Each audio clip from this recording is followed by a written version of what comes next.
欢迎光临，亲爱的中国人청청입니다. Hello， 大家好，我是程程. 오늘의 주인공은 여배우徐若涵 준비해봤습니다.徐若涵 1998년 2월 27일 중국 陕西 西安시에서 태어났습니다. 베이징 영화대학교 애니메이션 전공을 했습니다. 중국 여배우예요. 대표 작품 完美先生和差不多小姐, 明龙少年, 그리고 爱你 등등 있습니다.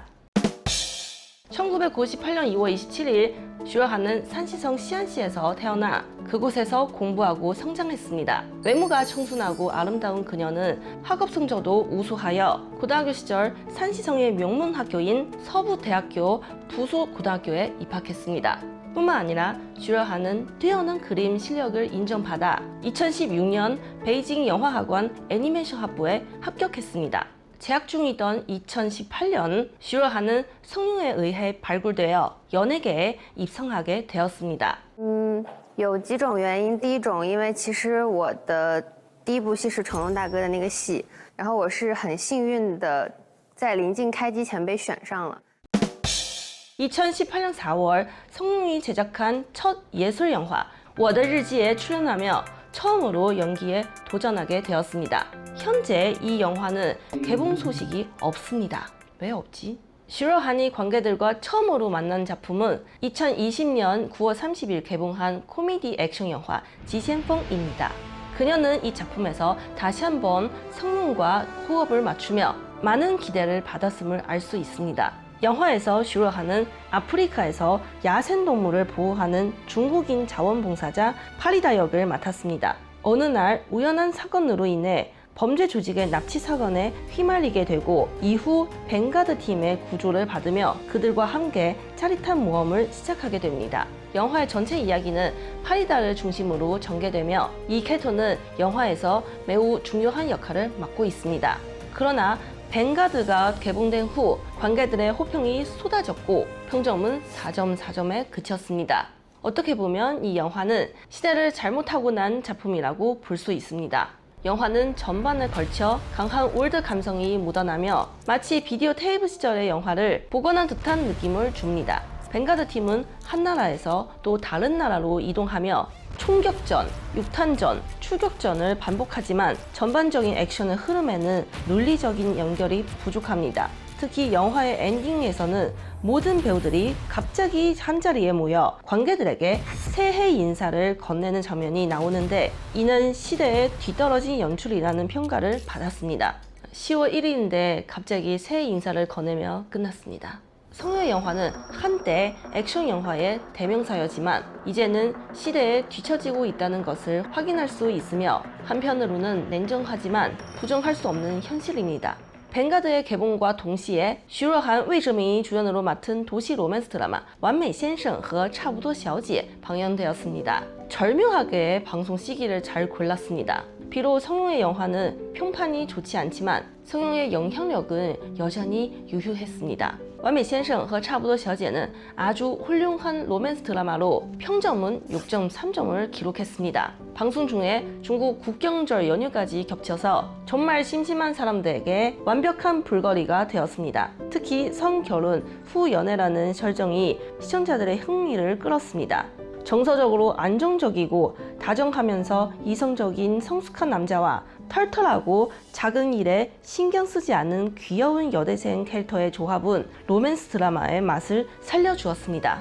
6.3점이라는 점수는 솔직히 그렇게 높은 점수는 아니지만 방송 당시에는 이 작품 출연한 센 신인이었던徐若涵과 아직 유명세를 탔지 않았던 魏哲民 사이에서 자연스럽게 흘러나오는 커플 분위기는 스크린을 가득 채우며 드라마의 퀄리티를 높여주었습니다. 두 사람 호흡 너무 잘 맞췄어요.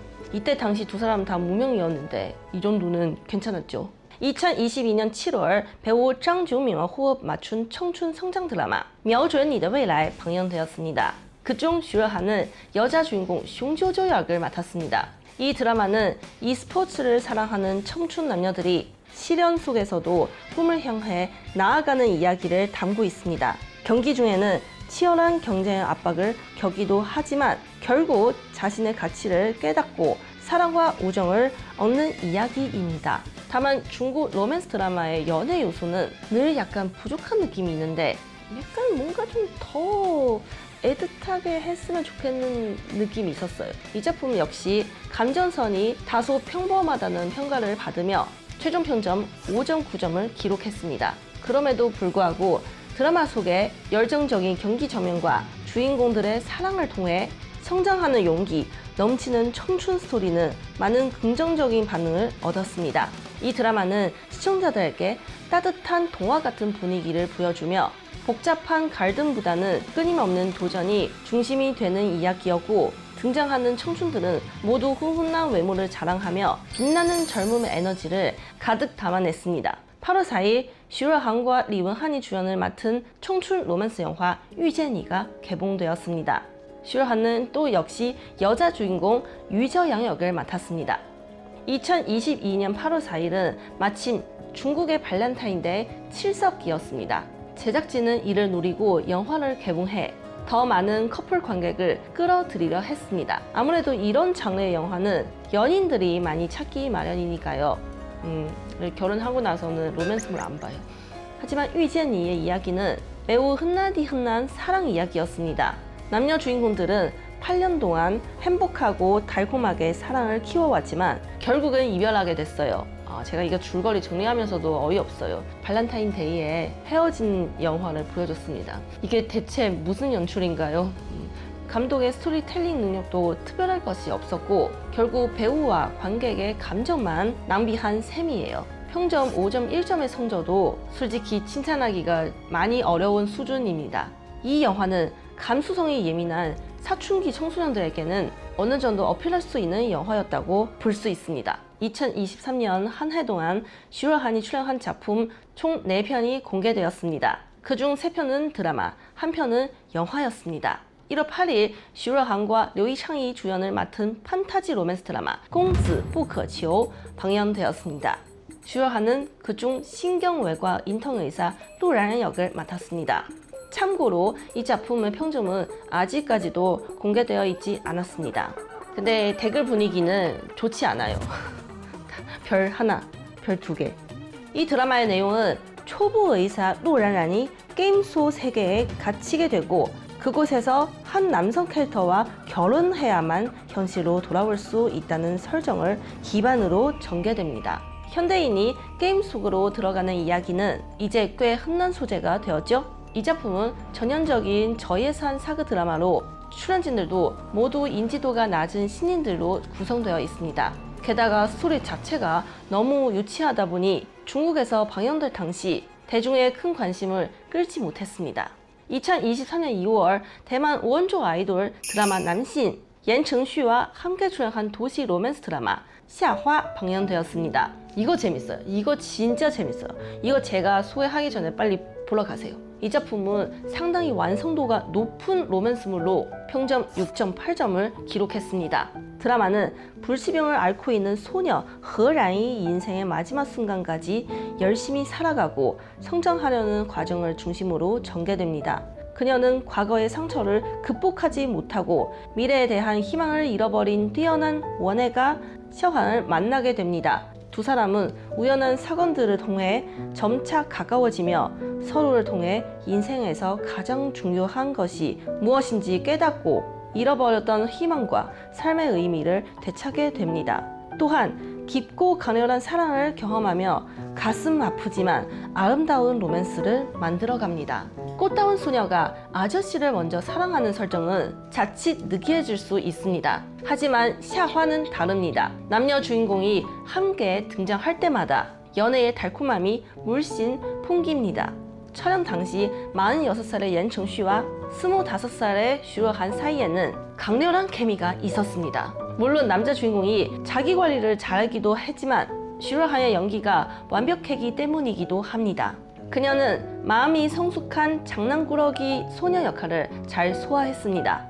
감동만의 연출로 두 사람 사이에 달콤한 관계를 잘 보여주었습니다. 이 드라마 자체 야한 장면 한 명도 없는데 댓글은 다 이 드라마 보면서 내가 왜 야한 생각 드냐 이런 식으로 많이 나왔어요. 그 중에서 저에게 가장 인상 깊은 댓글은 이 드라마가 2023년 출산율을 높였다는 글입니다. 마지막은 열린 결말로 끝났습니다. 마지막 몇 회에서 슈러한은 허란의 복잡한 감정을 잘 표현하여 시청자들의 눈물샘을 마구 자극했습니다. 강력 추천드리겠습니다. 2023년 12월 슈러한이 출연한 청춘 캠퍼스 드라마 민롱少年 방영되었습니다. 평점은 6.7점을 기록하며 좋은 반응을 얻었습니다. 이 드라마는 장로윤, 황여가 주연을 맡았습니다. 수능 역전이 드라마의 핵심 키워드이며 문제아들이 지면한 현실적인 어려움을 깊이 있게 다뤘습니다. 슈러한은 문제아 정유산 역을 맡았으며 그녀는 수학 천재입니다. 이 수학 천재가 왜 삐뚤어졌냐며 어머니의 재혼으로 새아버지와 함께 살아야 하며 가정 환경은 매우 억압적이고 심지어 새아버지는 홍유산을 훔쳐보는 관능증도 있습니다. 처음에 정유산은 결혼을 통해 가족이 주는 상처에서 벗어나고자 했습니다. 학교 선생님들의 지도하에 스스로의 인생을 바꿀 기회를 잡기로 결심했습니다. 시청자들은 서부 여주인 정유산의 이야기에 주목했고 슈러한도 시청자들의 기대에 연기로 부응했습니다. 특히 슈러한의 눈물 연기는 일품이었습니다. 딱 한 방울 뚝! 인물의 억눌린 감정과 불만을 완벽하게 표현해 차세대 실력파 배우로서의 잠재력을 보여주었습니다. 2023년 슈러한은 로맨스 영화 不要走散好不好의 주연으로 출연했습니다. 영화 제목은 不要走散好不好는 한국어로 해석하며 우리 헤어지지 말자. 이 영화 본 시청자들은 제발 다시 이런 로맨스물을 찍지 말자 이렇게 댓글 많이 달았습니다. 중국 로맨스 영화는 이미 사라진 장르나 다름없으니 다른 장르에 도전하는 게 좋을 것 같습니다. 2024년 슈러한 출연한 작품 한 편 방송했습니다. 10월 남자 배우 리윈레이와 공동 주연한 로맨스 드라마 再见怦然心动 방영되었습니다. 이 드라마는 5.4점을 받았습니다. 불합격이죠, 불합격. 이 드라마는 남녀 주인공의 학창 시절과 성인이 된 후의 두 가지 이야기 흐름을 중심으로 전개됩니다. 한편으로는 학창 시절의 아름답고 행복한 순간들을 회상하게 만들고 다른 한편으로는 시간이 지나 다시 재회하여 사랑을 되찾는 과정을 보여줍니다. 두 주연 배우의 입지는 대스타 배우급 아니지만 비주얼과 연기력은 투급이나 다름없어 방영 전부터 많은 관심을 받았습니다. 전반적으로 큰 문제는 없지만 평점이 낮은 이유는 오랜만에 재회나 헤어진 연인의 재결합이라는 설정이라며 강렬한 감정이 있어야 하는데 두 사람 사이에는 강렬한 스파크가 부족하고 오히려 슴슴하게 전개된다는 점이 아쉬움으로 남았다는 의견이 많았습니다. 근데 비주얼은 예뻐요. 결국 이 드라마는 배우들의 비주얼로 살린 작품이라 볼 수 있습니다. 네, 2025년 2월 25일 장링허와 공동 주연한 로맨스 드라마 爱你 방영되었으며 평점은 6.5점입니다. 이 작품 보고 나서 정말 연기할 때도 파트너가 중요하다는 것을 깨달았습니다. 장링허하고 슈러한 만나고 나서 두 사람의 연기력이 많이 상승한 느낌 들었습니다. 이 드라마는 남녀 주인공이 결혼까지 이어지는 과정을 그리고 있습니다. 무엇보다도 이 드라마의 감독과 작가는 확실히 내공이 있습니다. 다른 중국 로맨스 드라마와 달라요. 느낌 아예 달라요. 약간 한국 드라마 보는 느낌. 아니는 겨울 햇살처럼 따뜻하고 감동적인 작품으로 남녀 주인공의 연기가 자연스러우며 감정의 갈등을 섬세하게 표현해냈습니다. 전체적인 스토리는 따뜻하고 로맨틱하며 내가 연애하는 것보다 이 둘의 연애를 보는 게 더 재미있을 정도입니다. 아니는 지금 이 따뜻한 봄날의 제격인 드라마입니다. 네, 여기까지 배우 슈러한 데뷔하고 나서 지금까지 출연한 모든 작품이에요. 지금 슈러한한테 확정된 미방영 작품 2편 있습니다. 하나는 시대극 烟花少年입니다. 메인 남녀 주인공 황진유, 관晓동 맡았고요. 슈러한은 서부 여주 맡았습니다. 이 드라마는 2024년 9월 촬영 다 마쳤습니다. 2025년 중국 CCTV와 iQIY에서 방영할 예정입니다. 네, 하나는 사극 로맨스 드라마 一枕春华입니다. 메인 남녀 주인공 조커유, 슈러한 맡았습니다. 이 드라마는 아주 중국스러운 로맨스 드라마입니다. 2024년 12월 9일 촬영 시작했습니다. 아직은 예정된 방영 소식이 없습니다. 네, 여기까지 봄날의 로맨스 같은 그녀 슈러한의 모든 이야기였습니다. 다음 주도 재밌는 이야기, 풍부한 내용 준비해오도록 하겠습니다. 다음 주 뵐게요. 再见! 구독, 좋아요 부탁드립니다. 눌러주세요.